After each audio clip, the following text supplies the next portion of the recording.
Welcome back VTV કોન્ક્લેવમાં ફરી એકવાર આપનું સ્વાગત છે. મુદ્દો છે સામાન્ય માણસને તબીબી સારવાર ક્યારે સસ્તી મળશે, પ્રશ્નાર્થ ચિહ્ન છે. મારી સાથે ગેસ્ટ જોડાયા છે ડોક્ટર શિલ્પા અગ્રવાલ, ડિરેક્ટર છે મેડિલિંક હોસ્પિટલમાંથી. ડોક્ટર સાહેબ, સ્વાગત છે આપનું. ડોક્ટર સાહેબ, ચર્ચાની શરૂઆત કરીએ પહેલા મારો પહેલો સવાલ એ છે કે શું આપ એ વાતથી સહમત છો કે સામાન્ય માણસને અહીંયા સસ્તી સારવાર મળે છે કે નહીં? સૌથી પહેલા તો હું છેલ્લા 20 વર્ષથી મેડિલિંક હોસ્પિટલ ચલાવી રહી છું, એટલે મારા હિસાબે સસ્તી સારવાર કે સારી સારવાર, મારા હિસાબે ગવર્મેન્ટે એટલી બધી સ્કીમો કરી છે કે સામાન્ય માણસ અને લોઅર કાસ્ટને તો બહુ જ બધું ફ્રીમાં મળી રહ્યું છે. સસ્તું નહીં, ફ્રીમાં મળી રહ્યું છે. એટલે સસ્તું થશે કે નહીં એ તો ક્વેશ્ચન જ નથી, પણ મહા યોજના, અમૃતામય યોજનાઓ, ગવર્મેન્ટની બહુ જ બધી સ્કીમો છે જેમાં લોઅર અને મિડલ ક્લાસ લોકોને ફ્રીમાં ટ્રીટમેન્ટો મળે છે. એટલે મારા હિસાબે તો સસ્તી નહીં પણ ફ્રીમાં ટ્રીટમેન્ટો મળી રહી છે. સર, બિલકુલ. મેં પણ ઘણીવાર એવું જોવા મળ્યું છે કે આરોગ્ય સુવિધાઓના દાવાની સામે વાસ્તવિકતા ક્યાંક જુદી હોય છે. બધી જગ્યાએ એવું ન પણ હોઈ શકે, પણ ઘણી બધી જગ્યાએ એવા ઘટનાઓ આવતી હોય છે. તો એ પ્રકારના કિસ્સાઓમાં આપણે શું ધ્યાન રાખવું જોઈએ અથવા શું કરી શકીએ? ગવર્મેન્ટમાં બહુ જ બધા હોસ્પિટલો બહુ સારી સેવા આપી રહ્યા છે. તમારો મુદ્દો એવો હોય કે પ્રાઇવેટ હોસ્પિટલમાં મેડિકલ ટ્રીટમેન્ટ કેવી રીતે સસ્તી થઈ શકે, એવો જો તમારો ક્વેશ્ચન હોય કે મેડિકલ ટ્રીટમેન્ટ પ્રાઇવેટ હોસ્પિટલ્સમાં ક્યારે અને કેવી રીતે સસ્તી થઈ શકે, તો એની માટે મારી પાસે 2-3 મુદ્દાઓ છે કે જો આપણે એ મુદ્દા ઉપર ફોકસ કરીએ તો કદાચ મેડિકલ ટ્રીટમેન્ટ આપણે સસ્તી કરી શકીએ એવું છે. એમાં મારા 2-3 મુદ્દામાં એક એવું છે કે આજે ગવર્મેન્ટમાં જે પણ પ્રોપર્ટી ટેક્સો લેવામાં આવે છે એમાં હોસ્પિટલ માટે કોઈ પણ જાતનું બેનિફિટ નથી હોતો કે મેડિકલ ટ્રીટમેન્ટમાં એ લોકોને થોડા રેટ્સ ઓછા રાખે કે અથવા ટેક્સીસ ઓછા ભરવા પડે. એ જ રીતે ઇલેક્ટ્રિસિટી જે ગવર્મેન્ટ ટોરેન્ટ પાવર આપણને આપે છે એ કોમર્શિયલ રેટમાં આપે છે. જો એમાં અમને થોડી સબસિડી મળે તો અમે ડેફિનેટલી પેશન્ટને સબસિડી આપી શકીએ. ધ થર્ડ ક્વેશ્ચન કે મને એવું લાગે છે કે મેડિકલ ટ્રીટમેન્ટ જેટલી સસ્તી અને જેટલી ફ્રીમાં થાય છે એવી કોઈ જ પ્રોફેશનલ ટ્રીટમેન્ટો ક્યારે પણ ફ્રીમાં નથી થતી. મેડિકલ લોકો જેટલા કેમ્પ્સ કરે છે, જેટલી સુવિધાઓ આપે છે, તમે જોયું હશે કે કોરોના કાળમાં એક વ્યક્તિ, એક પેશન્ટ, મેં ઓછામાં ઓછા 6 થી 8 હજાર પેશન્ટોને ટ્રીટ કર્યા છે.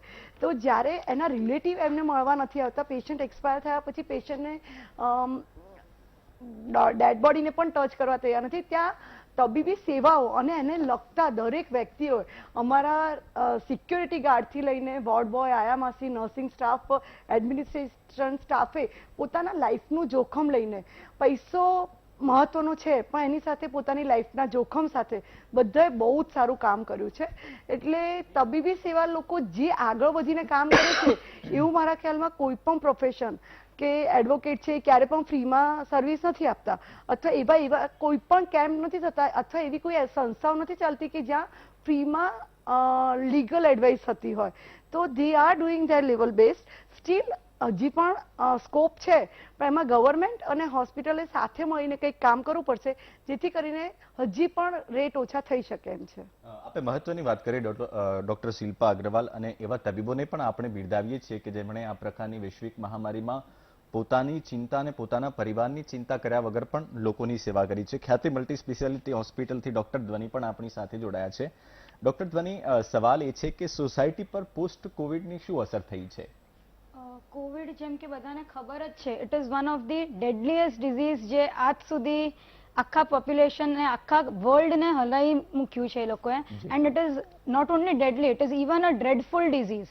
કોવિડ ખાલી પતી ગયા બાદ એના પાછળ બહુ મોટી અસર છોડીને જાય છે પબ્લિક ઉપર, not only mentally, physically, but even financially, જેના રિલેટેડ બહુ જ બધા પોસ્ટ કોવિડ કોમ્પ્લિકેશન્સ થાય છે. Post Covid complications are not only health related but also it is mental related. એમાં ઘણું બધું, એટલે હેલ્થ રિલેટેડ અગર જોવા જઈએ, because I am a doctor, I will talk more about some health related issues. જેમ કે લોકો કહેતા હોય છે કે કોવિડ મને તો ગયા ફર્સ્ટ વેવ વખતે થયું હતું, સ્ટીલ મને અત્યારે થાક લાગી રહ્યો છે, માથું હંમેશા દુખી રહ્યું છે, હાથ પગના સાંધા દુખે છે. પહેલા કોવિડ પહેલા હું જેટલો સ્ફૂર્તિલો હતો એવું અત્યારે બિલકુલ બી નથી રહેતું.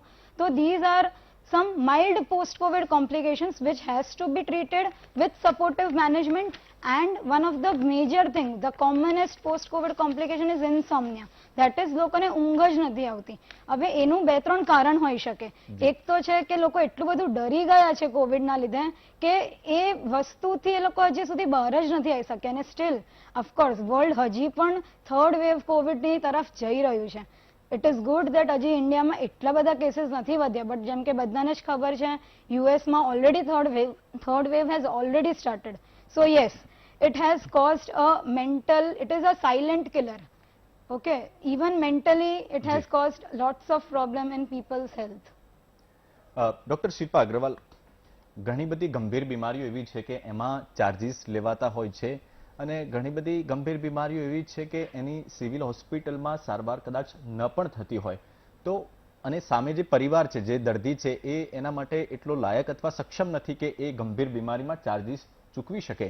તો આ પ્રકારની ગંભીર બીમારીઓમાં મફતમાં સારવાર થઈ શકે એના માટે કોઈ ચર્ચા વિચારણા થવી જોઈએ, અથવા આ પ્રકારની એવી કઈ ગંભીર બીમારીઓ છે જેની ફ્રીમાં સારવાર થવી જોઈએ એવું આપને લાગે છે? એવું એકચ્યુઅલમાં ગવર્મેન્ટે જેટલી પણ ગંભીર બીમારી છે, જેવી રીતે કે કેન્સર છે, ઓટોનોમસ ડિઝીઝ છે, જેટલા પણ, એ બધાને ફ્રીમાં આવરી લીધા છે. ગવર્મેન્ટ બહુ જ સારું કામ કરી રહી છે. હમણાં કોવિડ આવ્યું ત્યારે પણ અમદાવાદ મ્યુનિસિપલ કોર્પોરેશને ટોટલ ફ્રીમાં લાખો લોકોને મદદરૂપ થયા છે, જે વર્લ્ડમાં ક્યાંય નથી થયું એવું આપણા અમદાવાદ મ્યુનિસિપલ કોર્પોરેશને કર્યું છે. અને એ લોકો બને એટલી મદદ કરી જ રહ્યા છે. અને મને નથી લાગતું કે આનાથી વધારે ફ્રીમાં કંઈ પોસિબલ છે. ગવર્મેન્ટ તરફથી પણ, ગવર્મેન્ટના જેટલા હોસ્પિટલ છે પ્લસ પ્રાઇવેટમાં પણ ગવર્મેન્ટના ટાઈઅપ, એટલે કે મહાયોજના દ્વારા દરેક પ્રાઇવેટ હોસ્પિટલ પણ ગવર્મેન્ટ સાથે કનેક્ટેડ છે અને પેશન્ટને ફ્રીમાં ટ્રીટમેન્ટ આપી જ રહી છે. એટલે બહુ જ સારી સ્કીમો ચાલી રહી છે ફિમેલ માટે, ગાયનેક, પ્રેગ્નન્સી, આફ્ટર ડિલિવરી અને બીજા ઘણા બધા ડિસીઝ માટે બહુ સ્કીમો ચાલી રહી છે, જેની ફ્રીમાં દરેક વ્યક્તિને નોંધ પણ છે અને એની બહુ સારી ટ્રીટમેન્ટ થઈ પણ રહી છે. ડોક્ટર ધ્વની, કોવિડની વાત કરીએ તો છેલ્લા 2 વર્ષથી જે રીતે આપણે આ પરિસ્થિતિમાંથી પસાર થઈ રહ્યા છીએ, તો પોસ્ટ કોવિડ પછી દર્દીઓ તરફથી કેવા પ્રકારની ફરિયાદો આપને સાંભળવા મળી છે? ફર્સ્ટ ઓફ ઓલ, કોવિડ જે કોમ્પ્લિકેશન્સ છે that can be divided into mild and severe. એક છે જે કોવિડ જેને થયું છે ફર્સ્ટ ડે થી લઈને ખાસો લાંબો ટાઈમ સુધી ચાલે છે, દેટ ઇઝ 4 to 12 વીક સુધી ચાલે છે. That can be even ongoing symptoms of Covid, કે જે સિમ્ટમ્સ એમને હતા એના એ જ ચાલુ રહ્યા છે કે નવા સિમ્ટમ્સ ડેવલપ થયા છે. So these are 4 to 12 weeks, that is short term post Covid complications. અને બાકીના કહેવાય એ long term, that is more than 12 weeks, એટલે 3 મહિના પછી પણ જે પેશન્ટને કમ્પ્લેન્સ રહે છે એને કહેવાય લોંગ ટર્મ કોવિડ કોમ્પ્લિકેશન્સ. હવે જે શોર્ટ ટર્મમાં છે એમાં જે રિસ્પોન્સ જે બોડી આપે છે વાયરસ તરફથી, દેટ ઇઝ કે જે ખાલી લંગ્સ ઇન્વોલ્વ હોય એવું નથી હોતું. કોવિડમાં લંગ્સ સિવાય ઇવન એ બ્રેઇન છે, હાર્ટ છે, કિડનીઝ છે, એબડોમેનના બધા જે સિસ્ટમ્સ છે એ બધાને પણ અફેક્ટ કરે છે. બધાને ખબર હશે કે લોહી જાડું થતું હોય છે કોવિડ પછી. એ કેમ થાય છે? Because it is a kind of inflammatory response.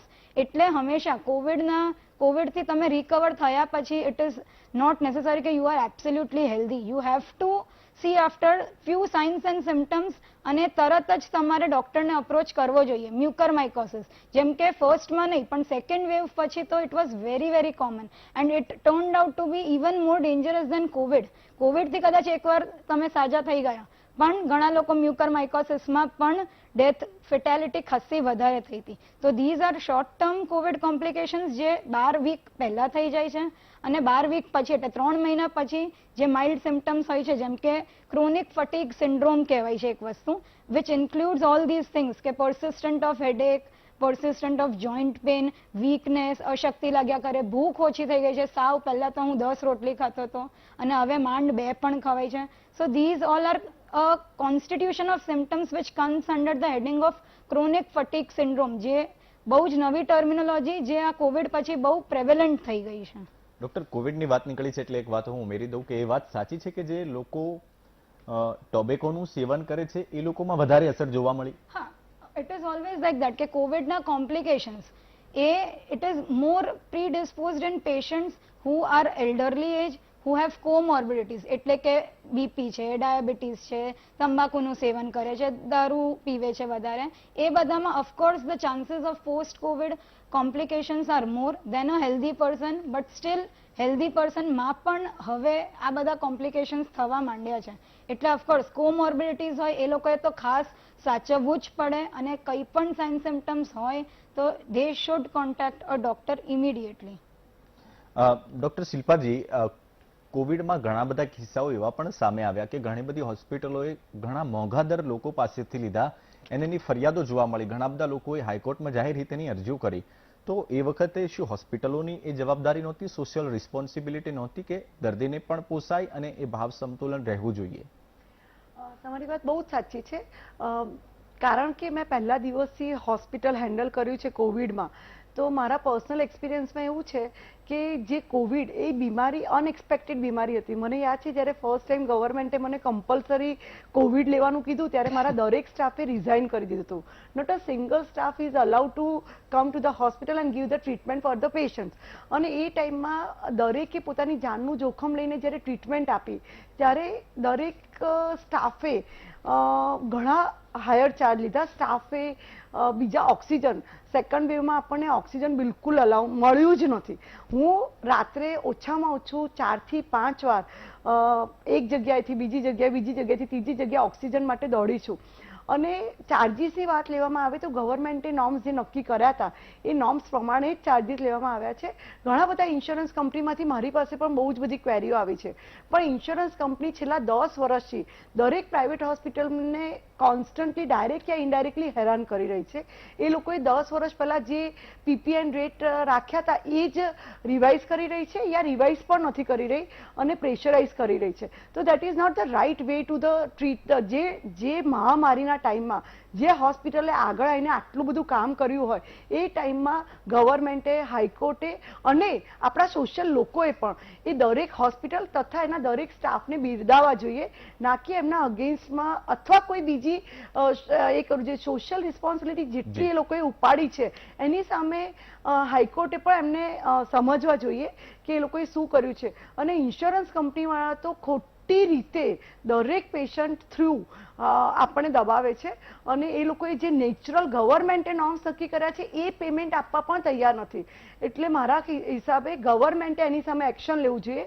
જે ઇન્સ્યોરન્સ કંપની અને જે લોકો, ઇવન મારા ત્યાં પેશન્ટો આવી રહ્યા છે જે ઇનડાયરેક્ટલી આપણને બ્લેકમેલ કરે છે, that is also not good. એ લોકોને હું સમજાવું છું કે જ્યારે આવી મહામારીના ટાઈમમાં તમારા રિલેટિવ પણ બાજુમાં ઉભા રહેવા તૈયાર નહોતા. You thankful to the people who support you in the critical situation. એની જગ્યાએ તમે એના અગેન્સ્ટમાં જઈને અને કમ્પ્લેન કરો છો, that is not right in your side. પછી we are always there to support them.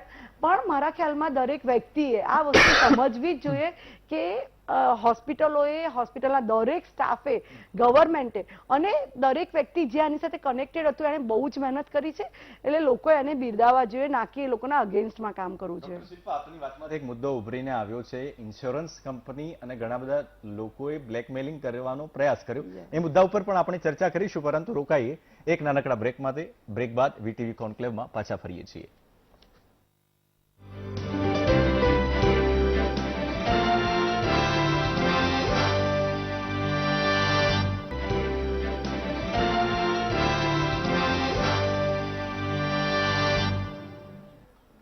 Welcome back. Break બાદ વીટીવી કોન્ક્લેવમાં ફરી એકવાર આપનું સ્વાગત છે. બે મહાનુભાવો મારી સાથે જોડાયેલા છે, ડોક્ટર ધ્વની પરીખ, ખ્યાતિ મલ્ટી સ્પેશિયાલિસ્ટ હોસ્પિટલ, અને ડોક્ટર શિલ્પા અગ્રવાલ છે, ડિરેક્ટર છે મેડિલિંક હોસ્પિટલના. ડોક્ટર શિલ્પા, આપણે બ્રેક પહેલા બહુ સરસ વાત કરી કે ઇન્સ્યોરન્સ કંપનીની એક વાત આપી કરી અને ઘણા બધા લોકો બ્લેકમેલિંગનો ટ્રાય કરતા હોય છે. કોઈ એક એવો નાનકડો કિસ્સો આપ સમજાવશો અથવા સંભળાવશો? મારા ત્યાં એક પેશન્ટ હમણાં જ આવ્યું હતું અને એણે એએમસીમાં કમ્પ્લેન કરી, એટલે એએમસી તરફથી મારી પાસે લેટર આવ્યો અને મેં એ પેશન્ટને બોલાવ્યા અને એમને પૂછ્યું કે exactly what you have a issue. તો એણે કીધું કે મારા બિલમાં મને આ ક્વેરીઝ છે. તો મેં મારા સ્ટાફ સાથે ચેક કરાવડાવ્યું ને અમારા જે માઇનર્સ હતા એમાં 5-7 હજાર રૂપિયાનો ડેફિનેટલી કંઈક ક્વેરીમાં એ હતું જે મેં મારા તરફથી એક્સેપ્ટ કર્યું કે હા આ 5,000 રૂપિયા વધારે લેવાયા છે, તો વી ડેફિનેટલી રિટર્ન ટુ યુ. પણ એ તો કહે છે કે મને 5,000 નહીં, પણ મને મારું જે મેન્ટલ હરેસમેન્ટ થયું ને અહીંયા આવ્યો પેશન્ટ તરીકે, તો એને મને ₹1,00,000 અલગથી આપો. એટલે આઈ વિલ સે કે mental harassment I don't understand. પછી એએમસીમાં મેં એનો રિપ્લાય લખ્યો કે we are agri to pay them ₹5,000 and we are ready to settle down. અને પછી કારણ કે મેં એએમસી વાળાએ મને કોન્સ્ટન્ટ સપોર્ટ કર્યો કે શિલ્પાબેન તમે બિલકુલ ગભરાશો નહીં, જેટલા એના હકના પૈસા હોય we are ready to pay, પણ એ આપણને બ્લેકમેલ કરીને તો કોઈ પણ જાતના પૈસા ના જ લઈ શકે. એટલે આવી પણ સિચ્યુએશન વી ફેસ ઇટ એમ. અને ધ સેકન્ડ થિંગ એ ઇન્સ્યોરન્સ કંપનીવાળાનું, તો ઇન્સ્યોરન્સ કંપનીના ટોટલ ગાઈડલાઈન છે, ગવર્મેન્ટે પ્રોપર ગાઈડલાઈન આપ્યા છે. આહના અને ગવર્મેન્ટ સાથે મળીને બહુ જ સરસ આખું ડિટેલમાં પ્રિસ્ક્રિપ્શન લખેલું છે. સ્ટીલ પેશન્ટને એટલી નાની વસ્તુઓ માટે ક્વેરી કરીને એટલું હરેસમેન્ટ કરે છે કે જેના કારણે પેશન્ટો એટલા બધા હેરાન થઈ રહ્યા છે. મેડિકલ ટ્રીટમેન્ટમાં જેટલા હેરાન નથી થયા એટલા એના પૈસા પાસ કરવામાં થઈ રહ્યા છે. That is not right. મને એવું છે કે એ લોકો એમને જ બહુ જ હેરાન થઈ ગયા છે. તો મારા ખ્યાલથી ઇન્સ્યોરન્સ કંપનીઓએ પ્યોર ગાઈડલાઈન સાથે ફોલો કરવું જોઈએ. એ બાબતે મારે ઇસરો અને પીઆરએલ ને ગવર્મેન્ટની ઘણી બધી સાથે હું ટાઈઅપ છું. એ લોકોએ બહુ જ સારી રીતે હેન્ડલ કર્યું છે અને મારા હિસાબે ઇન્સ્યોરન્સ કંપનીએ પણ બહુ જ સારી રીતે હેન્ડલ કરવું જોઈએ. ઠીક છે. ડોક્ટર ધ્વની, બ્રેઇન ફોગ ની બીમારી હમણાં સામે આવી રહી છે, જોવા મળી રહી છે, તો આ બ્રેઇન ફોગ શું છે અને એનો સામનો કેવી રીતે કરવો જોઈએ લોકોએ? હવે બ્રેઇન ફોગ એ એકચ્યુઅલી કોઈ મેડિકલ ટર્મિનોલોજી નથી. એ સોશિયલ મીડિયામાં એક વસ્તુ છે કે મેન્ટલી તમને, એટલે એ જ કે પોસ્ટ કોવિડ કોમ્પ્લિકેશનમાં જે ઊંઘ નથી આવતી, ડિપ્રેશન આવી જાય છે, એન્ઝાઇટી આવે છે.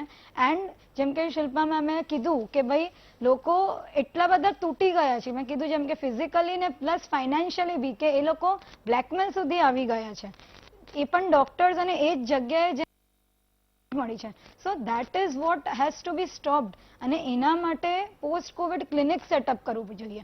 જેટલા લોકો કોવિડથી રિકવર થયા છે એ બધાને કંઈક ને કંઈક, ક્યાંક ને ક્યાંક પોસ્ટ કોવિડ કોમ્પ્લિકેશન્સ થાય જ છે.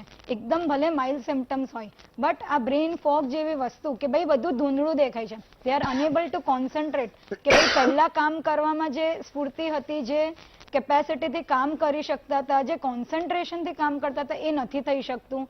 હંમેશા ડિપ્રેસિવ મૂડ રહે છે તમારો, પ્લસ તમે એકદમ એજિટેટ થઈ જાઓ તો એન્ઝાઇટી બહુ વધારે થઈ જાય છે તમને. સો that is what is brain fog. એના માટે the best treatment is rehabilitation, જેના માટે તમે પોસ્ટ કોવિડ ક્લિનિક્સ સેટઅપ કરી શકો છો. It is a multidisciplinary approach, કે બધી જ વસ્તુની તમને જરૂર છે. એમાં ઓફકોર્સ એક સાયકેટ્રિસ્ટની જરૂર છે, સો દેટ આવા બધા બ્લેકમેલિંગ સુધીની વસ્તુ ના આવે. કેમ કે જેટલા લોકો રિકવર થશે એટલા લોકો આ સિચ્યુએશનથી પાસ થશે જ. સો રિહેબિલિટેશન, જેમ કે તમે હંમેશા તમારું, ઘણા લોકોને જોબ છૂટી ગઈ છે કોવિડ રિલેટેડ, ઘણા લોકો જે સોલ અર્નિંગ મેમ્બર્સ હતા ફેમિલીમાં એ લોકો ગુજરી ગયા છે. એટલે બહુ જ બધું પ્રોબ્લેમ્સ આવી ગયા છે બધાની ફેમિલીઝમાં. So rather than going in to crime and blackmailing things, તમે તમારા માઇન્ડને ડાયવર્ટ કરીને go consult a psychologist, a psychiatrist, as well as નાની મોટી ઘરે વસ્તુ કરી શકો. પઝલ્સ રમો, છોકરાઓ જોડે રમો, તમે બોર્ડ ગેમ્સ રમી શકો છો, ક્વિઝ સોલ્વ કરી શકો છો. So that will help come out of these mental stress જે તમને થઈ રહ્યું છે. So that is very important. Rather than તમારે ગભરાવાની બિલકુલ જરૂર જ નથી આ વસ્તુમાં. મેડિસિન ડિપાર્ટમેન્ટ આખું તમારા માટે રેડી છે. તમે આવો અને આ બધી વસ્તુઓ શેર કરો અમારી જોડે, તો we are always ready to help. But yes, stop doing crimes, stop blackmailing hospitals. Doctor Shilpaji, એક સવાલ એ પણ કોવિડમાં સામે આવ્યો કે ઘણી બધી હોસ્પિટલોએ કેશલેસ સુવિધા સ્વીકારવાનો ઇનકાર કરી દીધો. IRDA નો આદેશ હતો છતાં પણ ખાનગી હોસ્પિટલોએ આ સુવિધા ન આપી. તો એની માટે આહના કરીને અમે એક એસોસિએશન ઊભું કર્યું છે કે જેને અમે આ કોવિડ પહેલા ડિસેમ્બર કે નવેમ્બરથી આ આહનાનું અમે સ્થાપના કરી અને એ અમે ખાલી અને ખાલી ઇન્સ્યોરન્સ કંપની માટે જ કરવામાં આવી હતી. હવે ઇન્સ્યોરન્સ કંપની અમે છેલ્લા 10 વર્ષથી PPN રેટ્સ ચાલી રહ્યા છે, એની માટે એ લોકો અમારી સાથે નેગોશિએશન કરી હતા. એમણે એક પણ હોસ્પિટલના એક પણ મેમોરેન્ડમ પાસ નથી કર્યા. એક પણ હોસ્પિટલ અત્યારે કેશલેસ કંપનીના અંડરમાં નથી. એ લોકો અમારે ને એમની વાતચીત ચાલી જ રહી હતી અને રિન્યુઅલ માટેની બધા જ હોસ્પિટલની ફાઇલો એક સાથે વર્કિંગમાં હતી. હવે એ જ ટાઈમમાં કોવિડ આવી ગયો એટલે according to the norms, we are not attached with any insurance company related to the cashless. એટલે આના કંપની આનાએ અમને બધાને ઇન્સ્ટ્રક્શન આપ્યા હતા કે આપણે ઇન્સ્યોરન્સ કંપની સાથે કનેક્ટેડ જ નથી કેશલેસ માટે, તો આપણે કોવિડમાં શેની માટે કેશલેસ આપીએ. એ લોકોએ અમારા કોઈ પણ નોર્મ્સને એગ્રી જ નથી કર્યા. બિફોર કોવિડ અમે લોકો હજી સુધી એક પણ ઇન્સ્યોરન્સ કંપનીમાં પીપીએન, અમારા હોસ્પિટલમાં પીપીએન રેટ્સ કન્ફર્મ નથી થયા અને એક પણ હોસ્પિટલમાં કેશલેસ બિફોર કોવિડ જ બંધ હતું. એટલે we are not follow the norms. ઠીક છે ડોક્ટર ધ્વની, કોવિડ રીઇન્ફેક્શનથી કેવી રીતે બચવું, કારણ કે એના ઘણા બધા કિસ્સાઓ સામે આવ્યા. કોવિડ રીઇન્ફેક્શન એટલે શું કે ભાઈ એકવાર તમે ક્યોર થઈ ગયા, કોવિડની વેક્સિન ભાઈ લઈ લીધી, સ્ટીલ ઘણા લોકોને આપણે જોઈએ છે, પેપરમાં વાંચે છે કે ભાઈ મુંબઈમાં પહેલો કેસ આવ્યો, fully vaccinated female, again she got reinfected with Covid.